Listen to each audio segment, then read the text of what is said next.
किनवट तालुका, नांदेड जिल्ह्याच्या दक्षिणेकडील पैनगंगा नदीच्या तीरावरील घनदाट झाडांमुळे थंड वाटणारं पाटोदा गाव. गावच्या वेशीजवळच्या जुन्या कौलारू घराच्या रांगेत अगदी टोकाचं घर होतं मंगला धुमाळीचं.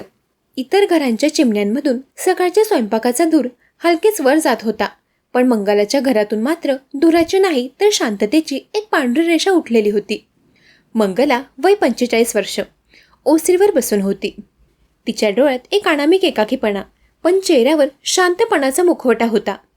गावात ती मंगलताई म्हणून ओळखली जाई. प्रेमळ, कामाला तत्पर, पण स्वतःच्याच जगात गडलेली. तिच्या नशिबी आलेला अविवाहितपणा हा तिने स्वीकारलेला नव्हता, पण नियतीने लादला होता. कुणीही विचारलं की ताई लग्न का नाही केलंस, तेव्हा तिचं उत्तर ठरलेलं होतं, सगळ्याच गोष्टींसाठी साथीदार लागतो असं नाही रे. पण तिचं ते हसणं तिच्या एकटेपणाचा आवाज दाबून टाकायचं. तिचं आयुष्य म्हणजे एक शांत नदी, जी गावाजवळून वाहत असली तरी कधीच किनारा ओलांडत नव्हती. घर, शिवणकाम आणि शांतता हेच तिचं त्रिकूट. साधारणतः 3 वर्षांपूर्वी मंगलाच्या आयुष्याच्या या शांत प्रवाहात एक दगड पडला. कृष्णा जाधव, वयाने मंगलापेक्षा 10 वर्षांनी लहान, सडपातळ देहयष्टी, डोळ्यात एक चमक आणि बोलण्यात एक बेफिकीर आत्मविश्वास. तो गावात नवीन कामासाठी आला होता. सुरुवातीला तो मंगलाला तिच्या कामात मदत करायचा. मंगलाला खूप दिवसांनी आपल्याबद्दल कोणीतरी इतकं आपुलकीने विचारतंय याचं समाधान वाटत होतं. कृष्णाच्या वागण्यात एक सहजता होती, जी मंगलाच्या एकटेपणावर मायेची फुंकर घालायची. पण पाटोद्यासारख्या लहान गावात ही सहजता फार काळ लपून राहिली नाही. गावाची कुजबुज, तो पोरगा रोज तिच्या घरी काय करतो, काय गरज आहे तिला एवढं लक्ष द्यायची, वयाचा फरक बघ की. पण मंगलाला आता तरी जगायचंय बहुतेक. ही कुजबुज मंगलाच्या घराभोवतीच्या अदृश्य भिंतींवर सतत ओळखडे काढत राहिली. मंगलाने त्याकडे दुर्लक्ष केलं. तिला कृष्णाच्या सहवासात केवळ एकटेपणाचं उत्तर नाही, तर हरवलेलं आयुष्य पुन्हा गवसल्यासारखं वाटत होतं. कृष्णाचं प्रेम हळूहळू उघड झालं. तो बोलण्यात प्रामाणिक आणि हट्टी होता. एका शांत दुपारी मंगलाच्या अंगणात बसून त्याने पहिल्यांदा लग्नाचा विषय काढला. कृष्णाने मंगलाला लग्नाची मागणी घातली. आपण लग्न करूया ना, लोक काय बोलतात त्याला आपण का घाबरायचंय, मला तुझ्यासोबत राहायचं आहे. मंगलाने ते ऐकताच सुई थांबवली. तिचे डोळे कृष्णामध्ये हरवले. मंगला आवाज दाबून म्हणाली, कृष्णा, मला माहितीये तू माझ्यावर खूप प्रेम करतोस, पण मी मंगलाताई आहे, 40शी पार केलेली, समाजाच्या नजरेत आयुष्य संपलेली. तुझं आयुष्य अजून पुढे आहे. उद्या लोक तुला दोष देतील, मला नाही स्वीकारणार. माझ्या नकारामागे प्रेम नाही, पण सामाजिक वास्तव्याचं भान आहे. कृष्णाने अनेकदा तिला समजावलं. त्याला प्रेम हे वय, जात आणि नियमापलीकडचं वाटायचं. पण मंगलाच्या मनात तिच्या आईच्या शब्दांचं सावट कायम होतं. मंगला, लोक काय म्हणतील, तो मुलगा तुला आयुष्यभर सांभाळेल असं वाटतं का. मंगलाला कृष्णाला गमवायची भीती वाटत होती, पण त्याहून अधिक भीती समाजाची आणि भविष्यात एकटी पडण्याची वाटत होती. आणि मग एक दिवस कृष्ण अचानक गायब झाला. मंगलाची पहिली रात्र, बेचैनी. दुसरा दिवस वाट पाहणे, ओसरीवरून ये-जा करणे. तिसरा दिवस गावात चौकशी, पण कोणीच काही बोलत नाही.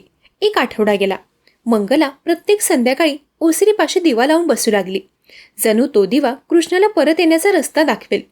तिचं मन आता एकाकीपणापेक्षा गमावल्याच्या भीतीने अधिक ग्रासलं होतं.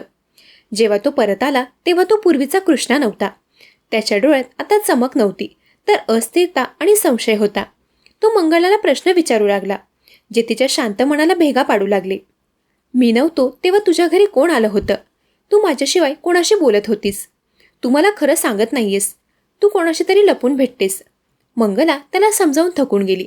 तो आता तिच्या प्रेमावर विश्वास ठेवत नव्हता, तर हक्क गाजवत होता. प्रेमाचं गोडपण हळूहळू विषारी नियंत्रणात बदलू लागलं होतं. ती एक शनिवारची रात्र होती. पाटोद्यात वीज नव्हती. आकाशात ढगांनी गर्दी केली होती आणि वातावरणात एक भयान शांतता पसरली होती. मंगलाच्या घरात फक्त अंगणात ठेवलेल्या छोट्या पंतीत तेल जळत होतं. ती आपल्या विचारात गडलेली असताना 2 मोठ्या आवाजात दरवाजा ठोठावला गेला. मंगलाच्या छातीत धस्स झालं. दरवाजा उघडताच समोर होता कृष्णा. त्याचे डोळे लाल बुंद होते. तो दारूच्या नशेत असावा. त्याच्या हातात रिकामी बाटली आणि चेहऱ्यावर प्रचंड राग होता. कृष्णा मोठ्याने म्हणाला, आज बोलायचे मंगला, तू माझं ऐकणार आहेस. आता मला वेडं बनवू नकोस. आज तू नकार नाही देऊ शकत. मंगला घाबरून आवाज दाबून म्हणाली, कृष्णा, काय होतंय तुला?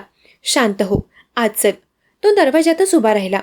त्याच्या शब्दात आता प्रेम नाही तर हट्टाची आग होती. कृष्णा म्हणाला, माझ्याशी लग्न कर. आत्ताच्या आत्ता सगळ्यांना सांग की तू माझी आहेस. मला हे लपवाछपीचं नाटक नकोय. कृष्णा, तू माझ्यावर प्रेम करतोस हे मान्य आहे, पण तू आता जे वागतोयस ते प्रेम नाही. हे शक्य नाहीये. तू तुझं आयुष्य जग प्लीज. मंगलाचा हा नकार ऐकताच कृष्णाच्या रागाचा स्फोट झाला. कृष्णा ओरडून म्हणाला, तू माझ्याशी लग्न करणार नाहीस? मग तू कोणाची? तू मला टाकून देणार आहेस? तो एकदम तिच्या दिशेने सरकला. मंगलाने घाबरून मागच्या खोलीकडे पळण्याचा प्रयत्न केला. दोघांमध्ये जोरदार झटापटी झाली, पण मंगलाचं वय आणि ताकद कृष्ण पुढे कमी पडत होती. त्या घुसमटलेल्या अंधाऱ्या खोलीत त्या पंतीच्या अस्थिर उजेडात कृष्णाने तिला जमिनीवर पाडले. त्या क्षणी त्याच्या डोळ्यात कोणताही पश्चाताप नव्हता, फक्त स्वतःचा हट्ट पूर्ण न झाल्यामुळे आलेला क्रूर अहंकार होता. त्याने मंगलाच्या गळ्यावर आपले दोन्ही हात घट्ट दाबले. मंगला झटपट करत राहिली. तिचे डोळे बाहेर आले होते. श्वास घेण्याचा तिचा प्रयत्न विफल ठरला. तिची प्रतिकारशक्ती कमी झाली. तिचा आवाज दबला. काही सेकंद, काही मिनिटे, आणि मग सगळं शांत. कृष्णा तिथेच निश्चल उभा राहिला. मंगलाचे निष्प्राण शरीर जमिनीवर पडले होते. डोळे अर्धवट उघडे, चेहऱ्यावर भीतीचे आणि समजलेल्या वेदनेचे भाव. या क्षणी कृष्णाच्या मनात भीतीचं वादळ निर्माण केलं. त्याने इकडे तिकडे पाहिलं. एक चप्पल बाजूला पडलेली होती आणि घाबरून त्याने भिंतीला हात लावला. भिंतीवर एक अस्पष्ट हाताचा ठसा उमटला. तो पळाला. अंधारात तो कुठे गेला हे कोणालाच दिसले नाही. दुसऱ्या दिवशीच्या सकाळी पाटोद्यावर पुन्हा तेच धुरकट आभाळ होतं, पण कालच्या रात्रीच्या शांततेत एक जडपणा होता. मंगलाची आई नेहमीप्रमाणे तिला भेटायला आली. दरवाजा ढकलून आत गेली आणि अंगणातून आतल्या खोलीत डोकावली. जेव्हा तिने मंगलाला जमिनीवर पडलेलं पाहिलं, तेव्हा तिच्या तोंडून निघालेला भयानक किंकाळीचा आवाज संपूर्ण पाटोद्याला ऐकू गेला. तो आवाज फक्त दुःखाचा नव्हता, तर मी तुला आधीच सांगितलं होतं, या अपराधीपणाच्या जाणीवेचा होता. PSI चव्हाण आणि त्यांचा सहकारी हवालदार शिंदे घटनास्थळी पोहोचले. मंगलाचं घर अस्ताव्यस्त होतं. जमिनीवर मंगलाचा मृतदेह, गळ्यावर दाबल्याच्या स्पष्ट खुणा, फाटलेल्या अंगरेखा, जमिनीवरची एकच चप्पल आणि खोलीच्या भिंतीवर हाताचा अस्पष्ट पण महत्वाचा ठसा. PSI चव्हाण म्हणाले, शिंदे, ही साधी चोरी किंवा मारामारी नाही. हा रागाच्या भरात केलेला खून आहे. कुणीतरी जवळचा माणूस. मंगलाची बहीण साक्ष देत होती. काल रात्री मी पाहिलं होतं. कृष्णा जाधव धावत पळून जात होता. माझ्या घराच्या मागच्या बाजूने मला भांडणांचाही आवाज आला होता. नाव समोर आलं, कृष्णा जाधव. गावकरी आता वेगळं बोलू लागले. प्रेमाचं हे काय रूप रे? तो तिला खरंच प्रेम करायचा की स्वतःच्या अहंकाराला पोसत होता? पोलिसांनी शोध सुरू केला. कृष्णा फरार होता. 2 दिवसांनी किनवटपासून दूर एका ओसाड झोपडीत त्याला पकडण्यात आलं. तो शांत होता. कोणताही विरोध नाही, कोणतीही भीती नाही. जणू त्याला हेच हवं होतं. PSI चव्हाण शांतपणे म्हणाले, तू मंगलाला का मारलंस कृष्णा? तू तिच्यावर प्रेम करत होतास ना? कृष्णाने पहिल्यांदा वर पाहिलं. त्याच्या चेहऱ्यावर एक विचित्र हसू होतं. कृष्णा म्हणाला, मी तिच्यावर प्रेम केलं साहेब, पण ती मला नाही म्हणाली. तो थांबला आणि एक दीर्घ श्वास घेतला. PSI चव्हाणने त्याला पुन्हा विचारलं, मग तू ठार का मारलंस तिला? तू तिला सोडून जाऊ शकला असतास. कृष्णाचं ते थंड हसू अधिक स्पष्ट झालं. त्याने आपल्या आयुष्याच्या कथानकाचा अंतिम आणि क्रूर सस्पेन्स उघड केला.